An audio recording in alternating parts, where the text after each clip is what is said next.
Hey everyone, so in my series of talking about every team in the standings, in order from 1 through 12, I'm going to talk about the New York Liberty. So the New York Liberty are 5-2 as they beat the Mystics 85-80, the Fever 102-66, then they beat them the Fever 91-80, 74-63 they beat the Seattle Storm, the Chicago Sky beat the Liberty 90-81. Then the Lynx beat them 84-67. And then they beat the Phoenix Mercury 81-78. So let's talk about them. The New York Liberty.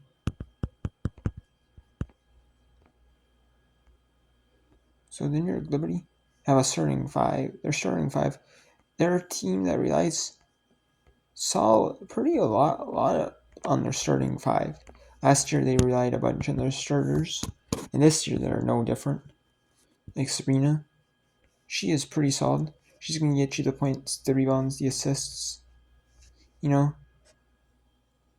she may not show up on the stat sheet defensively, but she's a really solid player. Jonquil Jones, she's gonna get you points, 3 rebounds, maybe a few assists. She's gonna get you some defense. Benija, she's gonna get you, one of those players that is gonna get whatever the team needs. Whether points, rebounds, assists, steals, blocks, defense. She's gonna get you everything, a little bit of everything. Same with Stewie, Brianna Stewart. She's gonna get you the points. She can get you rebounds, the assists. Has to be some blocks. And then you got Courtney Vandersloot, which is one of the role players. Starter, but it's kind of like a role player. It's going to get you like the assists. You can get you the point, whatever the team needs, points, assists, rebounds, steals, blocks. You get you whatever the team needs. Kayla Thornton is just one of those players that, is going to come in and, when the starters need a little bit of rest, like she might come in like, hey, starters are going to use a few minutes of rest before a little bit, like a little bit of rest before the end of the half or the end of the quarter or media time, or, to get you a little bit of rest here and there, So that's exactly what you want, on those types of players. You do need them players in. And then Naira Sabali did not play at all last year. She got drafted by the Liberty last year, but she did not play. She was out with an injury. And this year she's starting to work back in the rotation.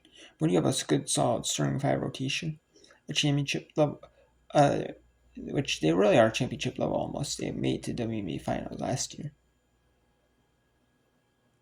And they were a really solid team. They just need, and sadly, she could work her way into, maybe the starting rotation or possibly a sixth player if someone gets injured. You always need those players, that could step in. And then you got Phoebich, those players that's like their sixth player, but will do anything for the team. The points, assists, rebounds, steals, and you need those players that are like Kia Thorne, Phoebich, Nair Sabli. You need those players that will want to accept they might not get a lot of minutes on the team. They're willing to sacrifice for the greater good of the team.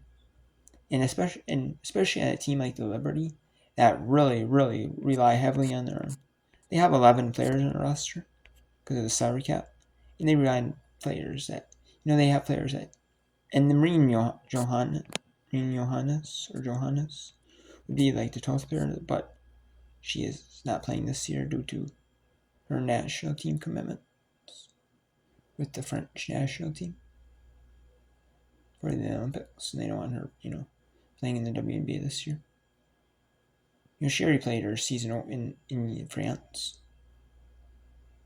with her French team, and then in EuroLeague, Euro Cup, whatever, as well, and playing in. So, but yeah, otherwise they'd probably have 12. But yeah, you got Kia Thorne. You need those players. that would be willing to accept the role as 6 players, but as like bench players and not get a lot of minutes. But the Liberty do rely on their stars a lot, and I wonder how that's gonna is that gonna hold up all last season? I mean, all this season. I mean, last season it did hold up, but I mean, they weren't really like. I mean, they weren't really like. They didn't really have like full like playing together. They weren't used to playing each other sub, like like John Quill Jones, Brianna Stewart, Courtney Vanderstoot, never really played together.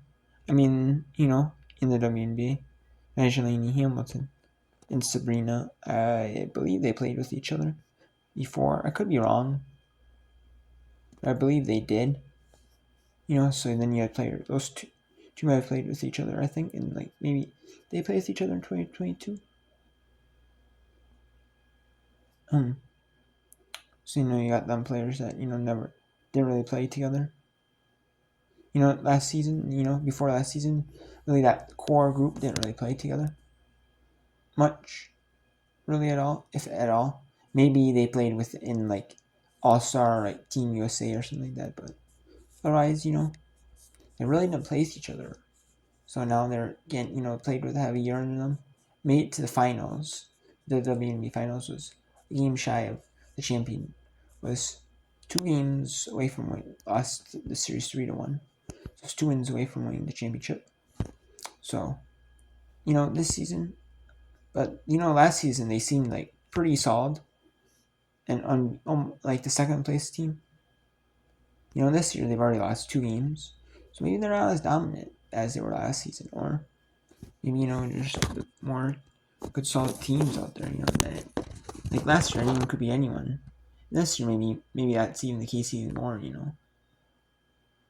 So, but yeah, that's my thoughts on the third place team, the New York Liberty. They're a good solid team, but they just rely on their stars a little bit heavily, and maybe they don't need to rely on their stars as heavily. Maybe they need to rely their bench a little bit more. Maybe to avoid burnout.